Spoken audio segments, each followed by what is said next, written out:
All right, guys, so today we are going to be talking about inspections. Inspections are vital. If you're involved in real estate, you are going to eventually have to conduct what are called inspections. So stay tuned. We're going to hop into 3 different types of inspections that you can expect as a investor or a homeowner.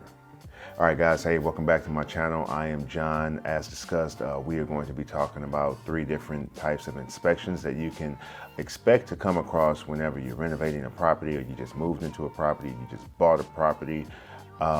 You are going to have to deal with one, if not all of these inspections. So we'll kick it off with the building inspection.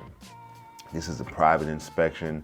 The buyer, or else anyone, at any point you can get a building inspection done in your home, but typically it's the buyer that orders a building inspection, and this inspector, he's hired to go out and find problems. If he delivered you a report with no problems, you wouldn't want to pay him. So that's what he's hired to do, and that's what he goes into the home and does. Oftentimes, the findings from these building inspections, they can be used as leverage and a negotiation tool when you're purchasing the property. Also, it's used as leverage for you to have what's called an inspection period on a home. If you're buying a property with a realtor, we often require that a professional inspector inspected the home to sort of serve as, I have my home inspected and I'm either going to move forward or I'm not going to move forward.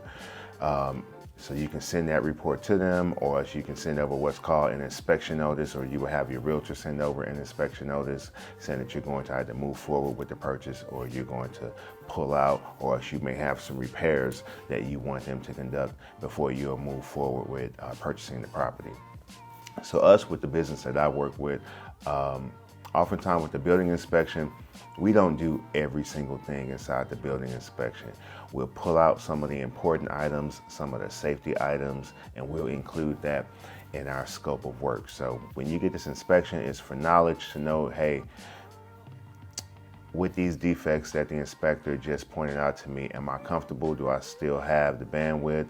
Do I have the finances to live in the home while addressing these issues right up front, or live in the home and address these issues throughout the ownership of the home? So that's the building inspection. Next is going to be our occupancy inspection. So this is it's very important. It's, at least here in St. Louis, is mandatory. You have to have an occupancy inspection before anyone can occupy the home. So that's yourself as a primary resident, or else even if you place a tenant into the property, you have to have it inspected by the local government. And what they do, they go in, they check for any code violations, they check to make sure that the home is safe and livable. So things like chip paint is going to be a no-go. If you have outlets with 3 prongs that are not grounded, that's going to be a no-go. If you have flex plumbing underneath your sink, that's going to be a no-go. We have to pull that out and go in with hard piping. If you have broken windows. So those are the types of things that the occupancy inspector is looking for. So be prepared. Us, how we handle our occupancy inspections is we run occupancy, because you can pay for it once, and I believe it will cover that initial inspection and a re-inspection. So what we do is we run the homes we buy. They aren't like crazy tore up. They're just very dated. So we may go in with cabinets, flooring, paint, things like that. If it was a full gut, then we wouldn't run an occupancy inspector through there. You're just gonna piss them off. We already make them mad sometimes, because they typically like to come after the home has been renovated and it's done. However, we run them before, because any of the violations that they let us know has to be corrected before someone can live in the home. We include that in our contractor's scope of work. So they do it, they complete everything, and then at the end we bring that inspector back, and we should pass. As opposed to us being done with the project, the contractors have moved on to another project, we have a few violations, now we have to bring them back. We just found that this workflow works a little better. So you can do what workflow works for you, but that's the second inspection, and that's your occupancy inspection. That's what it's called here in St. Louis, Missouri. You may have a different name for it in whatever market you're in. Last is going to be your skilled trade inspection. So this is going to be your plumbers, your licensed HVAC, your licensed electricians, and they have several inspections throughout their jobs. So typically, any rough-in work that they're doing behind the walls, an inspector will come and inspect that after they've completed it before we can have a carpenter come and close up the walls.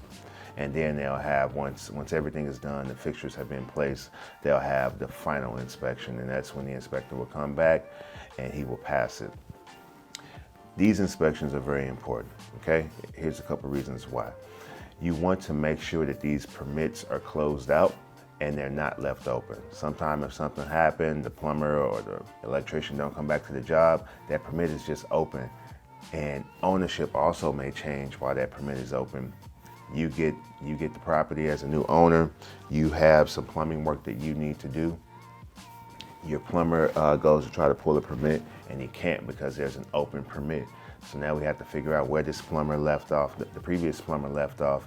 Can we close out that permit and then open up a new permit, or can we work off of that existing permit?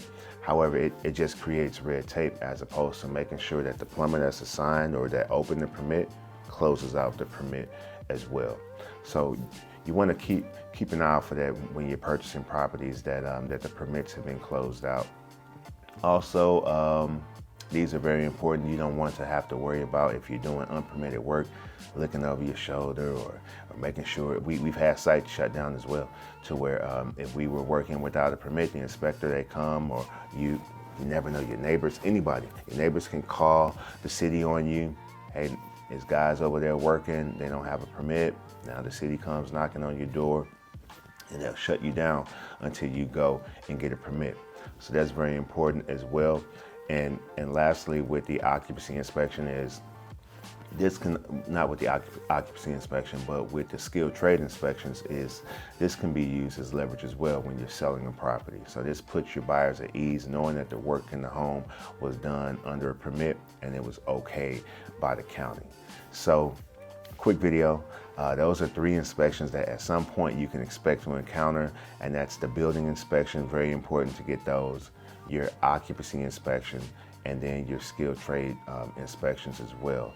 So if you have any questions, let me know down in the comments. Please subscribe. I have a video coming to you once every week. My goal is to get up to 500 subscribers. So again, my name is John, and I will see you guys next week.